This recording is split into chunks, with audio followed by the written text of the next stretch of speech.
I gotta be honest with you, I wasn't expecting much from this series. To be quite frank, I figured I'd give it a shot only because I liked Inside Out's Dream Productions so much, and even though I really enjoy a lot of Pixar's original films, I think the world's conditioned me to be comfortable in franchises I already know, and so I wasn't super keen on giving something I didn't know a shot. Now, with that out of the way, I have to say I was extremely surprised. Very happily surprised.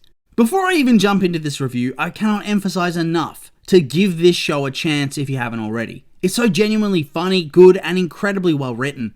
I suppose before I actually dive into the first episode, I'll just explain the overall premise from what I've gathered so far within the first two. Win or Lose is about a children's softball team and their experience making the championship game. Each episode follows a different character over roughly the same time period and highlights what they're going through internally. Not all of the characters they follow are kids. The second episode follows the umpire, who's also a teacher at the local school. So there's a lot of different storylines to be had with an overarching connection that holds them all together.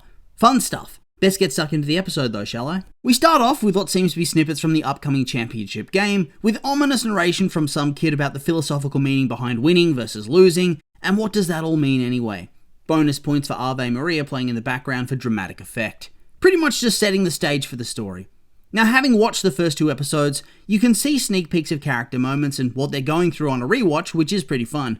Even on your first watch, it's exciting because you know that you're witnessing moments that don't make sense now, but most likely will at some point. I'm personally most invested in the dude that gets hit by a hot dog. What's that all about? Guess we'll have to wait and see. Then we flash back to 1 week earlier, where we're introduced to the coach's kid, Laurie. Laurie, in short, sucks at softball. She prays to God for the mere chance of doing something right in the game, and is profusely sweating before her turn to bat. Ugh, been there, kid. I hate to say it, but I think I see a little too much of myself in this kid, and it's making me uncomfortable. Anyway, Dad seems to be doing a good job. He's keeping the encouragement up for the other kids, and using a ridiculous amount of hand gestures to boost Laurie's confidence, if not accidentally offloading a bit too much personal drama onto her right before a pivotal moment. Her religious rituals continue in the hopes that she can hit the ball, making sure we're all acutely aware of how much she needs this, and then she goes and misses all three. Quite spectacularly too. Then when she's in the field, a similar situation occurs. Just all around clumsiness and zero self-confidence, which makes a perfect recipe for ineptitude at sports. I'm not critiquing, I'm just speaking from experience. To make matters worse, they only win when a star player dives right in front of her to make the winning catch. A catch she was definitely going to miss. The coach then high-fives all of them, except for his daughter, and does his signature, "You'll get 'em next time," playful nudge. Oof. You can see how it would be innocuous from his perspective, but from hers, it's just a loud statement of, hey, you suck. Everyone knows you suck, but since you're my kid, I have to pretend like you're doing okay. This all manifests in an imaginary sweat monster. I initially thought that maybe it's meant to look like a slug, but their team's called the Pickles, so maybe that's it. Or maybe it's just nothing. Maybe it's just a sweat thing. Either way, it's a very accurate portrayal of voicing your inner thoughts and turmoils in a very humorous way. We get our first proper look at the sit-down after the game, where the coach does his absolute best not to play favourites, but definitely knows there's one kid on the team that really outshined the rest. His wording's pretty good though, if a little bit clumsy, but that just makes it funnier. He awards 3 stickers to Kai, the girl who jumped in front of Laurie to save the game, but meanwhile, Laurie has no stickers on her helmet. Oh, come on, Dad. Anyway, building on the absolute shame, some kid comes up to her and shows her a meme video he just made about her missing the ball, which has now gone viral. I have to give credit where credit's due. This was a genuinely good representation of memery in a show. You don't see it often, and when you do, it's usually a bit over the top and clumsily done. I felt like this was pretty good.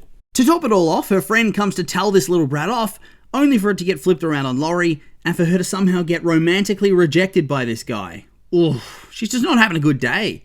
It's just so fast-paced, the amount of cringeworthy things that happened to her, but it's also, from my memory, feeling very accurate to real life as a kid. So many things can happen in social dynamics that it's almost an overflow of information, which gives you so much time to stew on any tiny mistake you made. What she doesn't realise, of course, is that everybody else is feeling the same thing. Like her friend's probably cringing at suggesting that a boy liked her because it caused an awkward situation. The boy's probably cringing, questioning whether everybody actually thinks he likes a girl, but he doesn't. The kid that got called out for how well she did probably thinks everybody hates her behind her back, and thinks that she should show off when that's just not true. Just a whole bunch of overthinking going on. I could say that I've grown out of that now that I'm an adult, but that would be a lie. Moving on. We then get a scene of Laurie, her dad, and her sister driving home. Whilst her sister's learning her drive and the dad seems super stressed about it, Laurie plucks up the courage to ask whether he could practice softball with her. Her original suggestion shot down because that's her mum's night. Seems the whole divorce thing's very recent, and it's a little bit of a touchy subject. Laurie feels all defeated until her dad later perks up that they could practice on Friday because that's his night. Her spirits lift and the sweaty pickle gets tossed out the car window. All is right in the world. That is until she gets home and her mum way overplays her daughter's ability, which once again causes her to lose all confidence. Laurie asks her to come to the championship game, but her mum says that's her dad's thing. This seems like a subtle but recurring theme that the division's causing significant stress on this kid. On cue, the pickle waltzes right back into her life. The next day, we see that Laurie's working hard to push her negative thoughts away, but there's still significant doubt there. Even if her friend means well, it's only compounding her anxiety about whether she can actually achieve her goal of being competent at softball. Despite this though, she perseveres and definitely doesn't take her friend's advice, pushing herself to her actual limits, and she does indeed make slight progress. We're not talking star player here, but there was definite improvement. While she's waiting for her dad, Kai turns up and asks if she wants to practice with her. Laurie's naturally nervous because despite her improvement, she's still very bad. And she knows deep down that no matter how anyone tries to make her feel better about it, it only makes her failures feel louder. One of my favourite moments in the episode is where people are telling her things like, just hit the ball, or just make contact, and her inner sweat monster's thinking, yes of course, did you hear that? That's fantastic advice, why didn't I think of that? Because of course, a kid like Laurie's going to be a perfectionist and purposely throw every single opportunity of being mildly good out the window so everybody thinks she sucks until she hits the perfect run or whatever. Again, it's obvious everybody means well, but the reality is telling somebody to just hit the ball doesn't work. And what are you even supposed to say to that? They're kids. They're trying to make her feel better, but it's just very awkward. It just sits there like that sweaty pickle that no one can truly acknowledge. Anyway, she gets in her own head and gets so angry that she actually manages to hit the ball for once. Quite a solid hit too, good job. Or at least it would be good if she didn't KO the kid that was helping her. Oops. Honestly, Kai's a sweet kid and still manages to compliment her before Laurie's dad rushes in and fusses over her, which obviously you would if you saw a kid get knocked out by a ball like that, but it really does ruin the moment, doesn't it? There goes her one-on-one time with her dad to get better, and here he is showering attention on the kid that is much, much better than his daughter. It's clear that the whole, what did you do, is how Laurie sees and feels it, but even so, the situation's just majorly sucky. Poor kid. At night, she just kind of embraces all the negative thoughts because her sweat monster's manifested into a giant glob of doom, and she can no longer push it away. I gotta be honest, Pixar's on the ball here with the whole emotional depth angle. Very inside-out writing here, just fantastic. We get to the championship game where there's a whole lot of information being thrown at us that we don't understand yet, but we will once we get through the episodes. It's so clever and it makes watching these episodes even more fun because you can't help but try to figure out what else is going on. I already have an inkling that there's something going on with the coach. Some guy's pestering him about the lineup, I presume for the team, and he seems to be brushing him off. I can only assume that this is being done to protect his daughter from getting benched. I have no idea about the rules of softball though, so I could be completely wrong. That might not even be allowed. I just kind of felt that way when he came into the team, and he was given a speech about how many people have underestimated them, but tonight was about redemption. I have to mention it, even though it's such a small moment, but when Laurie's sweat monster essentially refers to her as Judas, I lost it. The scripting and the humor is just some of the best I've seen from Pixar. It's so good. Laurie gets called up for her turn within the last inning, and she is stressing. That kid that was super philosophical at the beginning of the episode offers her sage advice. Essentially, that her fate is her own or whatever, not adding to the pressure at all. As she's heading out to bat, you hear all the other kids' advice and thoughts, classics such as, just hit the ball, I can't watch. Super supportive stuff. The dad starts signing to have fun, and the sweat monster comments that you can actually see the hope in his eyes. I can't get over how hilarious this show is. Anyway, she swings and misses the first two pitches before time is called. Laurie walks up to her dad, and you can see that the sweaty pickle's seriously weighing her down. Again, just awesome visual storytelling because obviously the dad can't see it,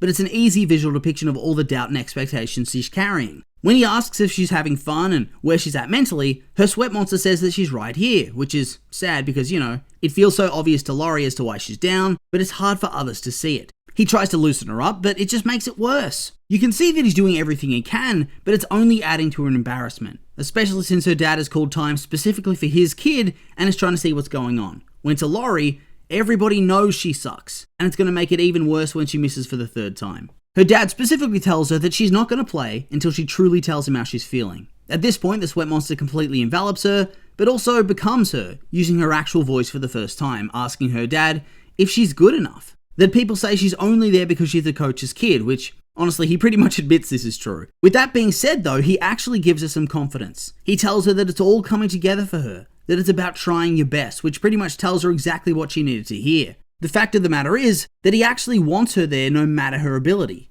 He's noticed her improvement, and that he knows she's going to get there in time, and it doesn't matter if she doesn't become a star player, just that she cares, and she tries her best. It single-handedly erases all her worries and fears, filling her with confidence as she goes back to bat with a game plan. The doubts still try to creep in, but she fights back with her renewed sense of self, and her sweat monster disappears completely as she spectacularly throws herself in front of the ball to try to get a walk or whatever it's called. The Homer Simpson tactics. Not only was this moment extremely funny, but it also plays into the advice of doing what she can for now and building up her skills over time, like Rochelle said. She doesn't become perfect with the inspirational words from her dad. She still sucks and she knows it, but now she has the confidence to play without fear of judgment and do her best for the team. Perfect cliffhanger ending as well. I can't wait to see what happens next.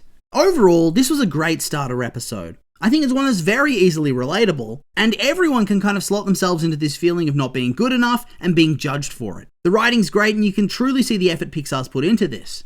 The visual storytelling, the humor, the heart, it all interplays here so well. You don't feel like it's preachy or sappy, it feels real, and it makes you realize the ridiculousness of negative thoughts and personal judgment. I think honestly this show is as silly or as serious as you want it to be. Also, I haven't really mentioned it, but the animation style's great too, and it looks very similar to Turning Red and Luca. I know those animation styles were a bit controversial at the time, but I personally really liked him and I like the style here too.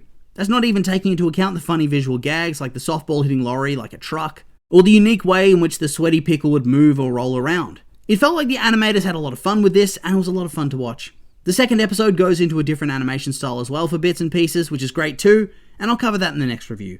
If you haven't seen it and you've gotten this far in the review, I really hope you've changed your mind. It's good to give new shows a chance. I was personally hesitant on it, but I'm glad I watched it, as it does feel like a true Pixar masterpiece. Hopefully the show does well, and Pixar makes more awesome stories like this. With all that being said though, these have been my opinions, and now I'd love to hear yours.